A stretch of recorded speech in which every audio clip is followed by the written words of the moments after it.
मुख्यमंत्री होण्याचं स्वप्न स्वप्नच राहिलं। मुख्यमंत्री बदलत गेले पण दादा मात्र कायम राहिले।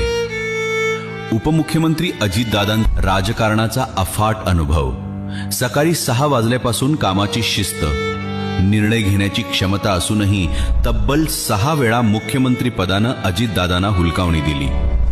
प्रत्येक वेळी वाटायचं यावेळी दादाच मुख्यमंत्री। राजकारण तापायचं, समीकरणं बदलायची आणि शेवटी अजितदादा उपमुख्यमंत्री पदाची शपथ घ्यायचे। हे एकदा दोनदा नाही तर तब्बल 6 वेळा घडलं। पण पद मिळालं नाही म्हणून दादांनी कधीही काम थांबवलं नाही।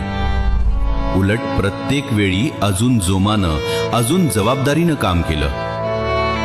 जोपर्यंत माझे हातपाय चालतायत तोपर्यंत तुमचं भलं करत राहीन, हे वाक्य आज सोशल मीडियावर व्हायरल होतंय आणि दादांच्या आयुष्याचं सार सांगून जातंय।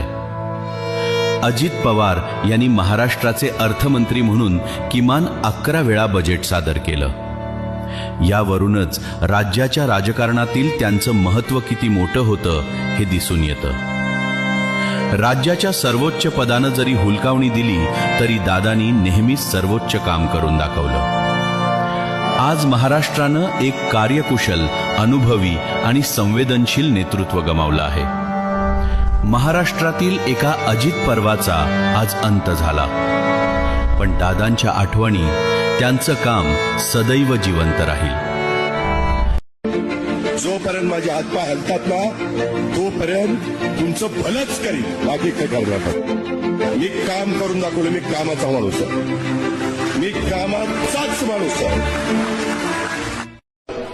पण कुणीतरी स्वतःला फार मोठ्या बापाचा समजला तर आम्ही पण मोठ्या काकाचा पुतणे आहे। तुझ्या बापापेक्षा माझा काका लय मोठा आहे। कसा आहेस तू? बरा आहेस का? काही अडचण आहे का? मला येऊन भेट। आणि या ठिकाणी थांबतो। जय हिंद, जय महाराष्ट्र, जय राष्ट्रवादी।